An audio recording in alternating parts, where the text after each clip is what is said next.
Hello everyone, I wanted to talk today about distant learning and the potential that the schools are going to close. No, I don't have any knowledge other than the knowledge you have about whether or not the schools are closing. To be honest, I don't think anybody knows if the schools are closing and for how long at this point. But this time we have the gift of the time of preparation. Last March, it came out of nowhere and none of us were prepared. I certainly was not prepared. I really fought the online learning for a long time, thinking that, the kids would go back and everything would go back to normal. And now it's something that I embrace. But so what are we going to do different this time?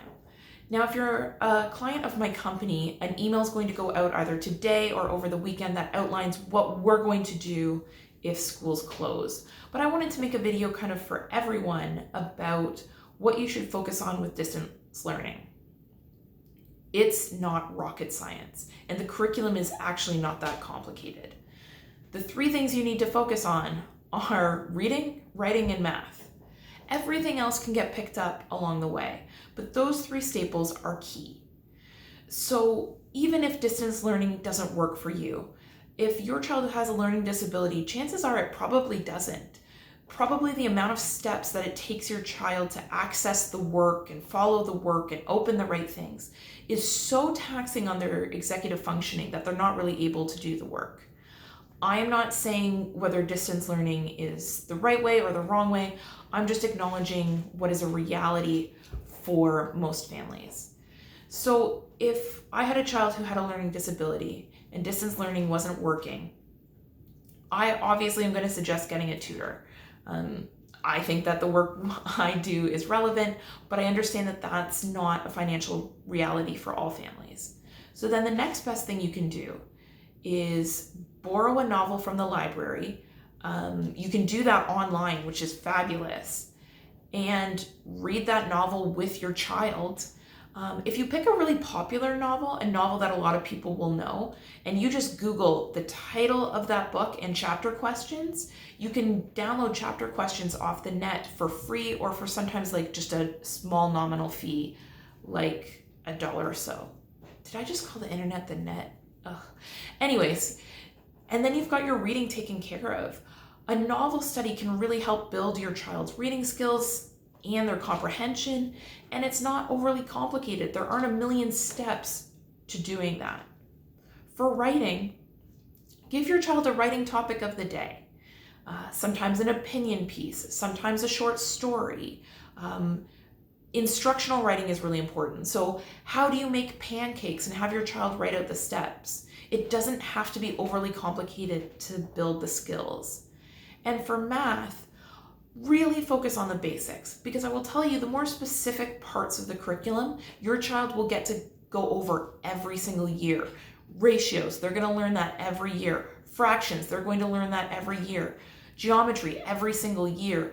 So if you don't master it, it's not going to hold them back. However, if your child struggles with word problems, if your child struggles with multiplication and division, those are things that are really core and really central, and I would spend most of my time on that. If all your child did during the quarantine, and when I say child, I'm even talking about high school kids. If all your child did during the quarantine was read every day, write every day, and master their basic math facts, they're going to be okay when they go back to school. Where families get really bogged down with is not knowing what to focus on. I don't think that as a parent, you probably have the skills to break down a phonics lesson to its key components with your child without frustration. I don't think that you have the skill set on how to break down a fraction unit. You shouldn't kind of be teaching. This time, if distance learning is not appropriate for your child, you should really be focusing on those key skills and developing those key skills during this time. I didn't come out strongly enough against this the first time the quarantine happened. Just don't do nothing. Please do something with your child. I know it's difficult. I know that you're working and that your kid needs that one-on-one approach to learning. I know that it's difficult. But what I do know is that the consequence isn't that your child doesn't develop. The consequence is that your child starts to regress. And if your child has a learning disability, this could be hugely detrimental.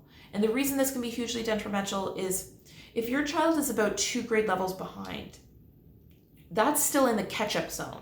So that means if your child works hard, gets intervention, has support, they can catch up to their peers by the end of high school. However, if your child is 3 grade levels behind, that becomes almost impossible. So if your child is already 2 grade levels behind and then you don't do any work with your child over this period, for however long the schools are closed, you are creating a gap your child might not be able to recover from.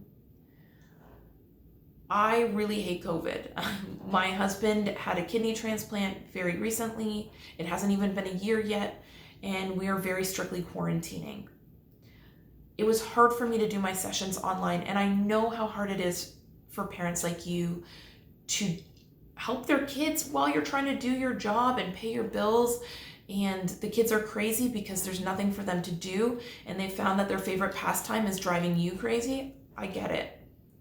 But I'm just hoping from this video that I'm taking the mystery out of what you can do. Try distance learning and see if it works for your child, and do it if they can do it. And if it doesn't, please try to just focus on those key concepts so that your child doesn't regress during this time. And if you do need support, reach out to someone like me or another tutoring company to help your child. Sometimes just having a stranger say to your kid, okay, do this, do this, do this, do this, can have a tremendous impact on the quality of your day. I hope the schools don't close, but I do hope that whatever decision is made for the well-being of the entire province. And I will see you next week with a different video. Thank you.